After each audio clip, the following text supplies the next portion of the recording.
Mwenyekiti wa Chadema kanda ya Ziwa Victoria, mkoa wa Kagera, mkoa wa Geita na mkoa wa Mwanza. Ndani ya CCM nina kama siku 4 hivi, lakini nimeona mengi makubwa ya kusimulia. CCM hoye! Mheshimiwa Mwenyekiti, huko zamani tukiwa kule kwenye chama chetu huwa tuna kamati kuu. Kwenye kamati kuu ile kila tukikutana ilikuwa nakuja karatasi tunaita pepa ya siasa ya kuonyesha hali ya siasa nchini, jinsi vitu serikali inavyofanya na jinsi gani tunaweza tukakaunta. Sasa enzi hizo barabara zilikuwa zinajengwa kwa kasi, madaraja yanajengwa. Sisi tukakaa kwenye kamati kuu tukasema, kwa kasi hii ya maendeleo ya miundombinu, sisi tutoke vipi kukaunta haya maendeleo ya mabarabara? Sisi tukasema kwenye think tank yetu kule enzi hizo kwamba sisi tuambie wananchi kwamba sisi tunaamini kwenye maendeleo ya watu, sio maendeleo ya vitu. Tukimaanisha kwamba serikali iwekeze kwenye elimu, kwenye afya, kwenye maji na kwenye kilimo, kwenye miradi inayogusa wananchi moja kwa moja. Mheshimiwa Rais, nimetembea kwenye hii ziara, kila jimbo tulilopita mimi nimebaki na shangaa. Ukweli ni kwamba kila sehemu ukifika unasikia kuna mabilioni ya fedha zimepelekwa kwenye maji. Hayo ndio maendeleo ya watu. Mheshimiwa Rais, kila sehemu tukienda, kila mbunge hapa nasikia, mkoa wa Kagera kila sehemu tumeenda, kila mbunge anasimama hapa anasema mara shule zimeongezeka shule 30 ndani ya mwaka huu mfupi kwenye jimbo moja. Hayo ndio maendeleo ya watu. Mheshimiwa Rais, kila kitu. Sasa kama mimi nilikuwa kipofu huko, naona kazi kubwa imefanyika. Mimi Wenje nilikuwa mwenyekiti wa Chadema wa kanda. Mimi na uzoefu mkubwa, naelewa haya mambo. Hasa mtu wa Chadema wa kawaida, wewe huko unafanya nini? Njoo peoples, kazi kubwa imefanyika. Sasa Mheshimiwa Rais, haya mambo tulikuwa tunapinga, tulikuwa hayajui. CCM oye! Mheshimiwa Mwenyekiti, sekta binafsi katika kila nchi ni mbia mkubwa sana wa serikali katika kuleta maendeleo, lakini pia kukuza ajira.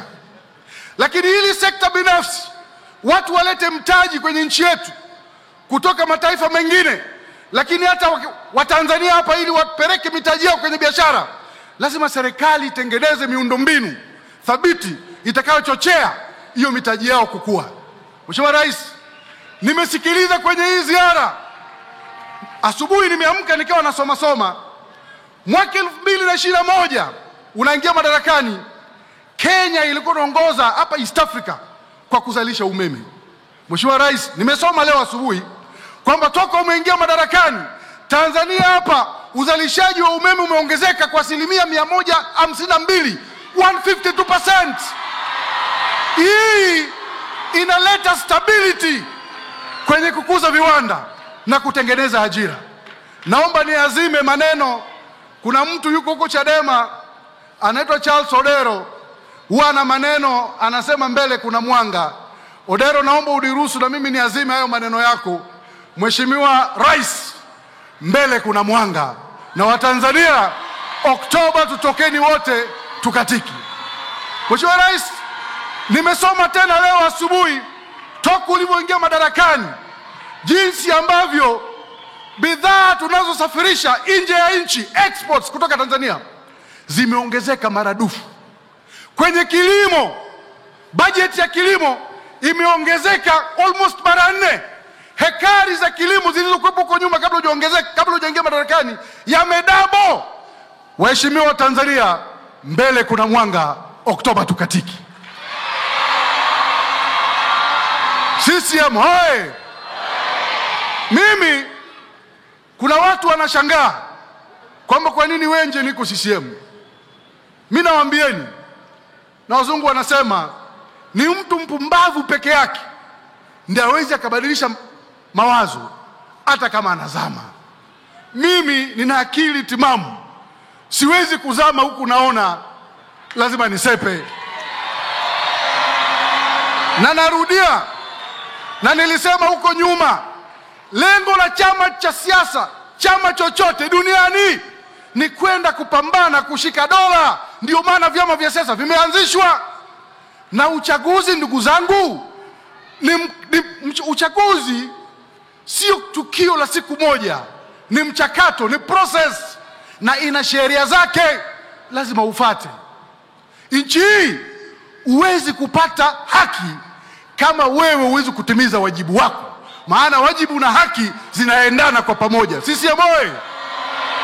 Sasa sisi huko, nilivyosema kwamba uchaguzi ni mchakato, lazima uende muitwe na Tume ya Taifa ya Uchaguzi, mkasaini fomu ya maadili ili muweze kushiriki uchaguzi. Chinua Achebe katika kitabu chake moja aliwahi kusema kwamba ukitaka kujua umenyeshewa kiasi gani na mvua, lazima ukumbuke tone la kwanza lilikupatia wapi. Sisi moyo. Sisi huko kwenye chama chetu cha zamani, tone la kwanza la mvua lilituanzia pale tulipokataa kwenda kusaini fomu ya maadili ya kushiriki uchaguzi kinyume na sheria. Nchi tukakataa kwenda kusaini fomu. Matokeo yake watu tuko wakaanza, Chadema imekataliwa na serikali kushiriki uchaguzi. Hiyo ni nonsense. Tulikataa wenyewe.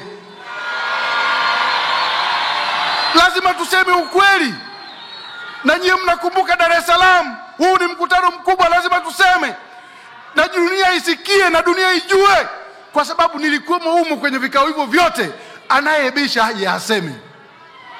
Vikao tulikataa sisi wenyewe, tukaenda mpaka kwenye baraza kuu, tukaenda mpaka kwenye mkutano mkuu wa chama tarehe 21. Ndio mkutano mkuu ambao ukipitisha kitu maamuzi, hakuna mkutano, kikao chochote ndani ya chama kinachoweza kubadilisha.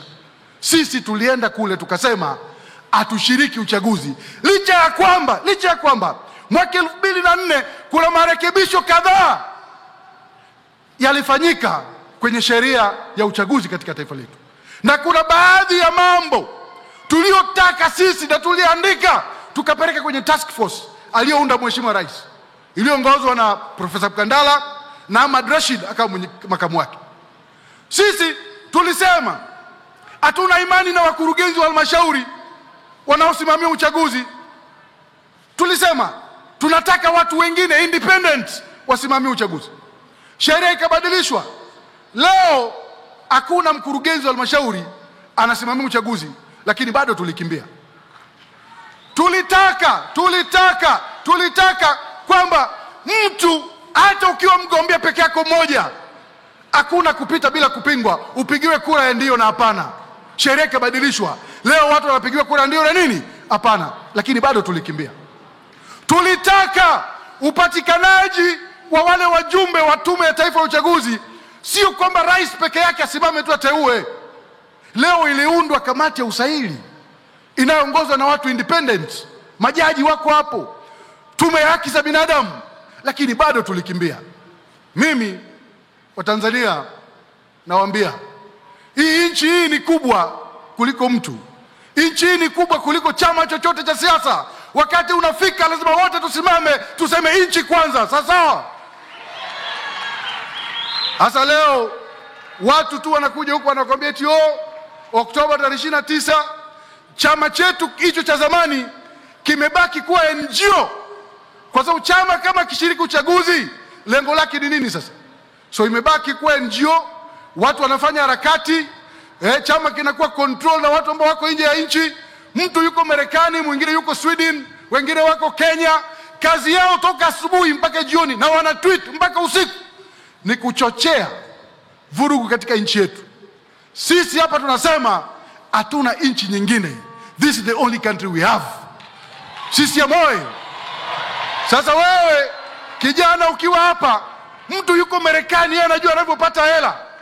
Wewe anakuambia kwamba sasa wewe nenda ukaandamane, yeye na mke wake na watoto wake na mke wake wao wako huko, wanajua wanavyoishi, alafu wewe wanakuambia ukaandamane. Hapa Bukoba ni karibu na Uganda. Mnakumbuka story ya Kibwetere? Yule Kibwetere alikuwa ni msichana tu mmoja, kabla hapo alikuwa anafanya kazi kwenye bar, akawa mjanja huyo dada, akatengeneza waumini, akawaambia mwaka 2000 dunia inaisha, kipindi kile cha millennium. Akakusanya watu wote pale wajinga, wakakaa wanasifu Mungu tu pale kwamba dunia inaisha. 2000 ikaingia, Desemba ikaenda, Januari ikaja, Februari ikaja, mwezi wa 3 unafika, watu wanamuuliza mbona twendi mbinguni? Akamwambia kaini humu, Yesu anakuja si muda mrefu. Aliwachoma wote na yeye akasepa. Sasa kama wewe mtu yuko Marekani anakudanganya ukandamane, tofauti yako na yule mfuasi wa Kibwetere ni nini? Na utaangamia. Na hata Biblia inasema watu wangu wanaangamia kwa kukosa nini? Maarifa.